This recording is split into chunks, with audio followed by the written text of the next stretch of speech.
Good morning, students. Today we are going to study about the boys. Boys means बच्चे. Boys means बच्चे. तो जैसा मैंने लिखा हुआ है बोर्ड पे, there are two ways of making sentences in English language. अर्थात अंग्रेजी भाषा में वाक्य निर्माण करने के लिए, सेंटेंस बिल्डिंग करने के दो तरीके होते हैं. दो प्रकार से हम अंग्रेजी के सेंटेंस निर्माण या बना सकते हैं. एक है अपना एक्टिव वॉइस, जिसे शॉर्ट रूप में बोलते हैं एबी. ए से मतलब एक्टिव, बी से मतलब वॉइस.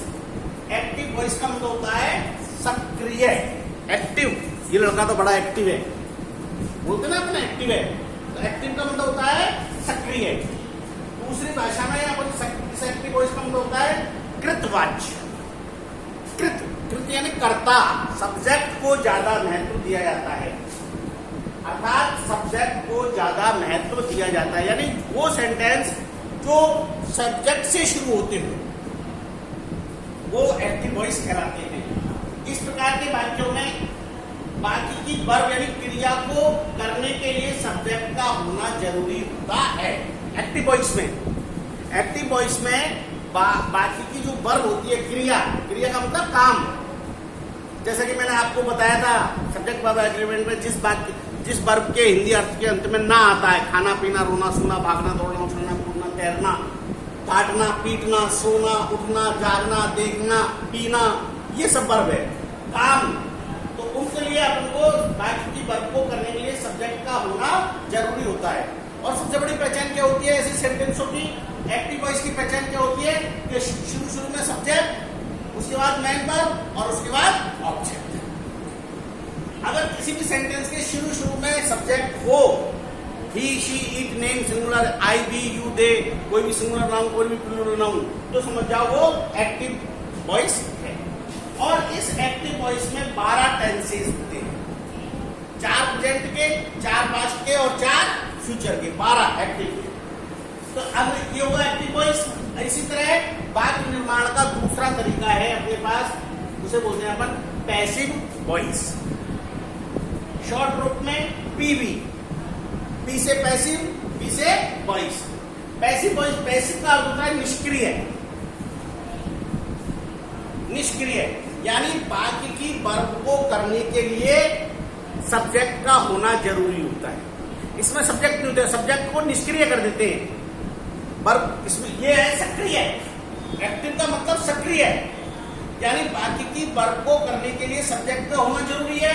और ये है निष्क्रिय, यानी बाकी की वर्ब को करने के लिए सब्जेक्ट का होना जरूरी नहीं है. पैसिव को इसे अपन बोलते हैं कर्मवाच्य.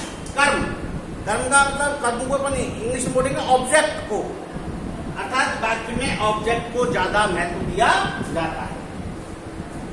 पैसिव वॉइस में बाकी की वर्ब को करने के लिए सब्जेक्ट का होना जरूरी नहीं होता. सेंटेंस इसमें देखो आप, पहले सब्जेक्ट, फिर वर्ब और फिर यहां पर जस्ट उल्टा हो जाएगा, अपोजिट. पहले ऑब्जेक्ट, फिर वर्ब और फिर सब्जेक्ट, क्योंकि सब्जेक्ट को इसमें ज्यादा महत्व नहीं है. और सबसे बड़ी बात, पैसिव वॉइस में केवल 8 टेंसेस होते हैं. एक्टिव वॉइस में 12, जबकि पैसिव वॉइस में 8, यानी 4 सेंटेंसों की पैसिव वॉइस नहीं बनती है. पैसिव वॉइस केवल 8 सेंटेंसेस की ही बनाई जाती है. उदाहरण के लिए,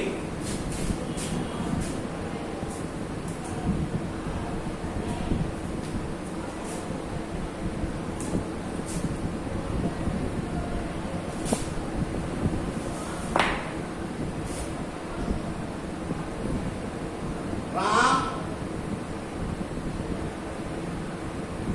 रीड्स ए बुक. ये आपका एक सेंटेंस है. Ram reads a book. अब ये बड़ा आसान है. ये राम क्या है? अपना सब्जेक्ट, ये रीड्स वर्ब और ये अपना ऑब्जेक्ट. यानी पहले सब्जेक्ट है, फिर वर्ब है और फिर ऑब्जेक्ट है. तो यानी कि ये अपना एक्टिव वॉइस का है. एक्टिव, और एक और तरीका है, क्योंकि जो अपना सब्जेक्ट है वो इस वर्ब को कर सकता है. राम पुस्तक पढ़ता है। तो पढ़ने का काम कौन कर रहा है? राम। तो यानी अगर अपन को ये काम रीड करवाना है तो सब्जेक्ट का होना जरूरी है। और चूंकि ये शुरू में सब्जेक्ट है, सब्जेक्ट वर्ब ऑब्जेक्ट, तो इसका मतलब है ये एक्टिव वॉइस का है। अब इसी को अपनी मान लो, इसी को मैं ये सेंटेंस शुरू करूं, a book is read by. अब इसमें क्या हुआ अपना, ए बुक क्या है? ऑब्जेक्ट है। ये क्या है भाई? वर्ब है। और ये बाद में क्या चलेगा अपना? सब्जेक्ट।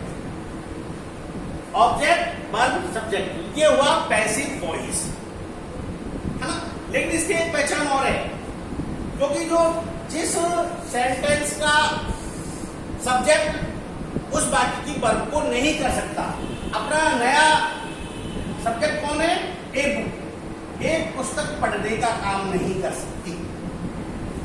पुस्तक कभी भी पढ़ने का काम नहीं कर सकती, इसलिए ये पैसिव वॉइस है।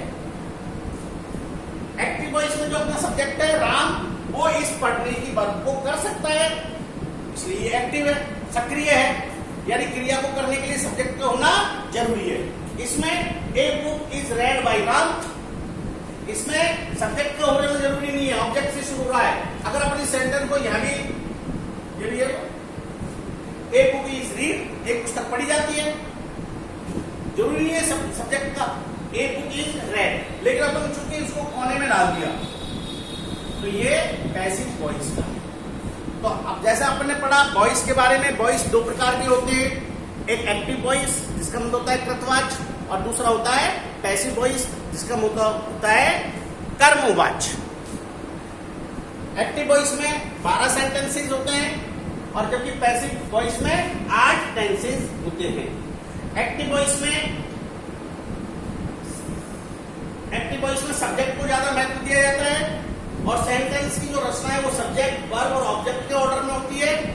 जबकि पैसिव वॉइस में वर्ब को करने के लिए सब्जेक्ट का होना ज्यादा जरूरी नहीं है। एक और सेंटेंस में आपको उदाहरण के लिए दे रहा हूं।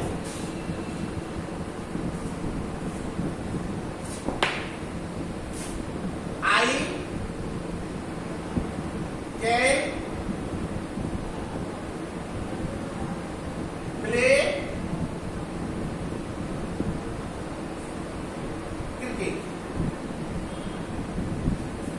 I can play cricket. अब देखिए ये सब्जेक्ट है अपना, ये अपनी वर्ब है, और क्रिकेट अपना, यानी subject verb object, subject verb object, यानी ये अपना एक्टिव वॉइस है। लेकिन ऐसे भी समझते हैं जो अपना इस सेंटेंस का जो सब्जेक्ट है आई, वो प्ले वर्ब जो है प्ले, उसको कर सकता है, यानी मैं खेलने के काम को कर सकता हूं। आई जो अपनी वर्ब है प्ले, संभव है क्रिकेट खेल सकता। लेकिन इसी सेंटेंस को मैं यूं बोल दूं, क्रिकेट